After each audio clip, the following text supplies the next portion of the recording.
Pronto! E aí, galera? Massa? Vamos nessa? Começamos o nosso primeiro vídeo de língua estrangeira, no caso moderna, língua inglesa, e nós vamos hoje, é claro, dar umas dicas de leitura de texto para os nossos vestibulares. E a primeira dica do tio Mister na leitura de texto é: como é, tio Mister, que você faz aquele processo chamado processo Matrix que nós brincamos? A primeira relação que, antes de fazermos o processo Matrix na hora do texto, é entender qual a intenção do autor ao publicar o texto para a gente.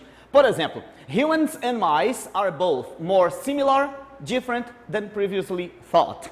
A primeira coisa que nos vem à cabeça é do que ele fala. Eu sei que ele fala de humanos, tio Mister, mas eu não sei o que mais. Não se preocupe, porque geralmente as provas vestibulares, assim como os jornais, eles nos trazem imagens daquilo que porventura nós não saibamos o significado. Portanto, ele está falando de humanos e ratos, e esses humanos são mais similares, diferentes do que previamente. Mister, eu não sei o que é a palavra thought.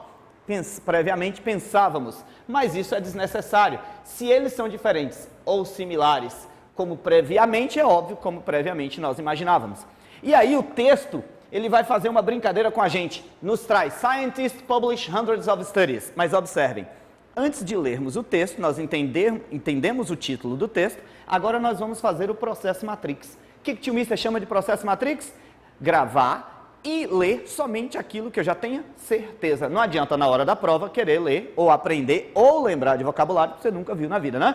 Okay? Então vamos lá ao processo Matrix. O que é o processo Matrix, Mister? Ler tudo aquilo que está na realidade em português ao invés de lermos em inglês. E aí nós temos ali, ó, Scientists publish, ou seja, os cientistas publicaram o quê? Um estudo diário sobre, lembra lá da imagem? Mais ratos.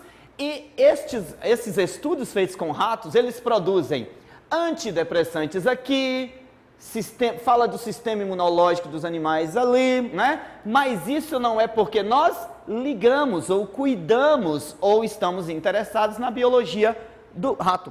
Nenhum cientista faz experimentos com ratos com a intenção de melhorar a vida daquele camundongo desgramado, né? Que na realidade é para lidar com o aspecto humano, as melhorias que possamos ter em nossa vida. E aí ele vai dizer o seguinte: nós não estamos preocupados com os ratos, nós estamos, na realidade, encontrando uma forma de melhorar a nós mesmos, ourselves. Então, eles utilizam o pronome reflexivo para falar de ourselves, ou seja, para falar de nós mesmos. E aí nós temos aqui, one question in science has, ou seja, uma questão que a ciência tem ao longo do tempo feito é os resultados em ratos que possam ser traduzidos para os humanos, ou seja, que possam ser transmitidos ou relacionados com os humanos.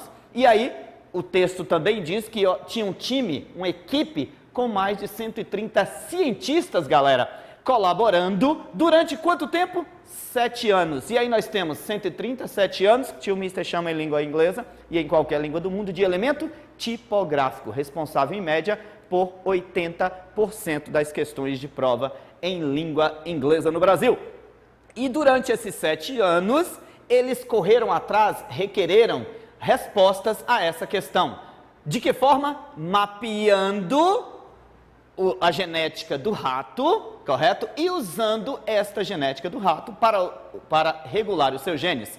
E o coautor do estudo, chamado Michael Beer, da Johns Hopkins University em Baltimore, na Universidade de Johns Hopkins em Baltimore, ele diz o seguinte, que os resultados foram publicados hoje na Nature. Então observe, isso aí não é um texto que cai na prova da Consultec, não é um texto que tenha caído na prova da Consultec, mas ele é um texto que vai nos ajudar a entender uma questão da Consultec que a gente fala daqui a pouquinho.